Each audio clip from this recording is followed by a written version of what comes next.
hill and they're never gonna take my crown. That's the type of my sound. Better rise up when I shut this down. I feel like king of the hill when they're never gonna take my crown. That's the type of my sound. Better rise up when I shut this.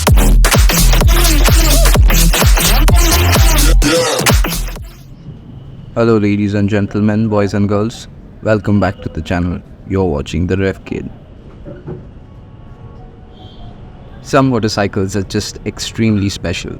Not only because they are exceptional performers, but also because of what they offer the rider and what they do for the industry by setting trends and pushing the competition.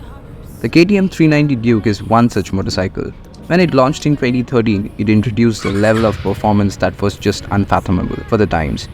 A hooligan was the best way to describe the bike and everyone loved it for that. Then came the Generation 2 and with it stricter emission norms that would choke KTM into taking away all of that essence that made the bike so special.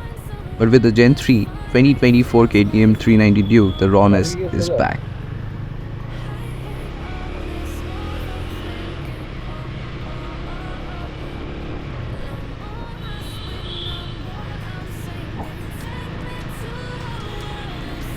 The KTM Duke 390 has always been radically styled. Quirky, bright and sharp are some of the adjectives that would be used to describe the aesthetic of the bike. The 390 and in turn the 250 and 125 Dukes have always been styling derivatives of the OG 1290 Super Duke. But for the Generation 3, the design in my opinion feels closer to that of Super Duke than ever before. The whole look is fresh, starting with the more substantial aggressive front end. The headlight, while still a split-piece unit, gets a new design with a sharper cowl that wraps around and forms the rear. To either side of the illuminator are these new pointy shrouds that extend from the now larger 15-liter fuel tank. The wheels are also new and use a hollowed-out hub design like on the RC200 and RC390. The rear seat sits on a new aluminium frame, one that looks a lot nicer than on the Generation 2 bike. The next notable design feature on the side profile is the lack of a side slant exhaust, because for 2024 the bike finally returns to the underbelly exhaust format. Another thing that is bound to catch your attention is the offset monoshock, which is a result of a larger airbox. That certainly adds to the Super Duke vibe that this bike gives off. At the rear you see the same lighter wheel design and also a new tail section with a T-style tail light. It comes in two shades, orange and blue. The one I'm riding is the orange color and I feel that KTM has overdone with the color. The rider seat is also finished in a bright shade of orange, which is not something I'm particularly fond of. If I were to put my money on one, I'd much rather get the blue one.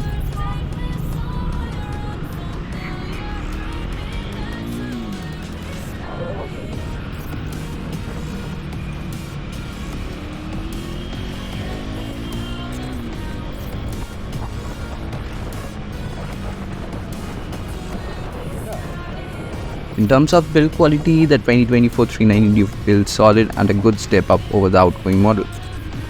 The 390 Duke now also gets riding modes: rain, street and track. Rain mode restricts the power and courtesy of the ride-by-wire assistance, offers the throttle response to allow for a safer ride in the wet.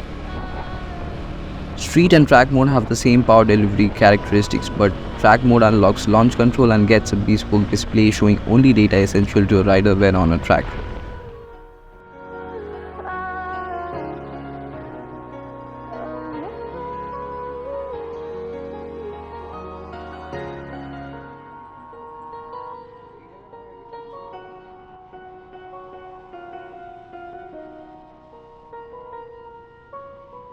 The new 390 Duke is powered by what KTM calls an all-new engine. Starting with the displacement, it has gone up from 372cc to 399cc and even the stroke figure has gone up. That, along with the larger airbox like the RC200 and 390, means that the 390 Duke makes more power and torque as well. 44.4 bhp at 8500 rpm and 39 Nm at 6500 rpm are the headline figures.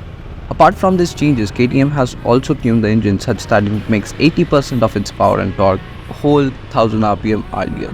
While 1000 rpm might not sound like a lot on paper, out in the real world the bike feels a lot more tractable and willing to stay in a higher gear at lower revs than before.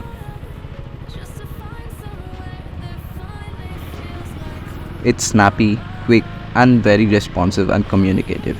You're greeted by an exhaust note that is throaty and almost sounds like a parallel twin when riding, and it certainly sounds better than the Gen 2 390 Duke.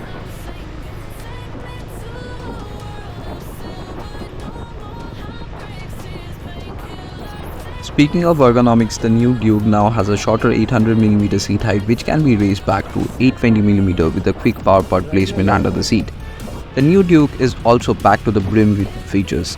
You get a new 5-inch Color Tft Screen. This is now encased under smartphone-like glass, making it easier and clearer to read despite the sunlight overhead.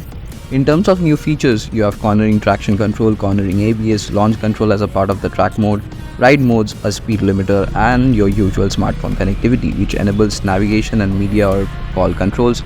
You also have a neatly integrated Usbc charging port tucked behind the cluster.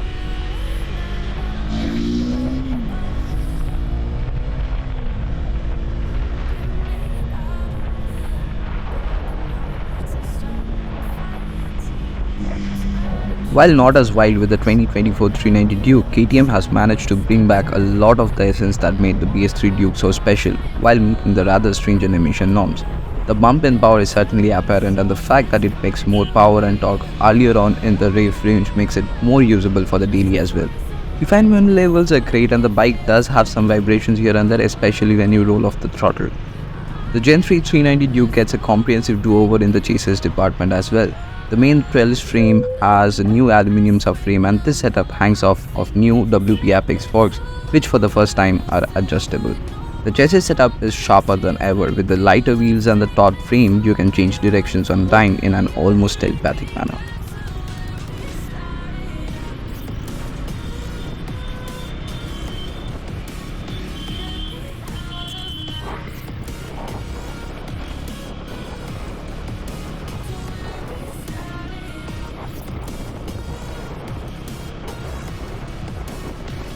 The 2024 KTM Duke 390 is a proper generation update, and it certainly seems like a bike that has taken a huge leap forward over the outgoing generation. It gets more power and a different state of tune, which makes the bike that much more usable. A new chassis setup by way of a new frame, wheels and adjustable suspension, all of which does a very good job of enunciating the Duke's newfound sporty characteristics. And also there's the new styling, which in my opinion makes it the best looking 390 Duke so far. The 2024 390 Duke offers a great value for money and should certainly be high on your consideration list. So that's all for today. Hope you guys liked the video, and if you guys did, don't forget to like, share, comment and subscribe. This is Revkid signing off. Thanks for watching.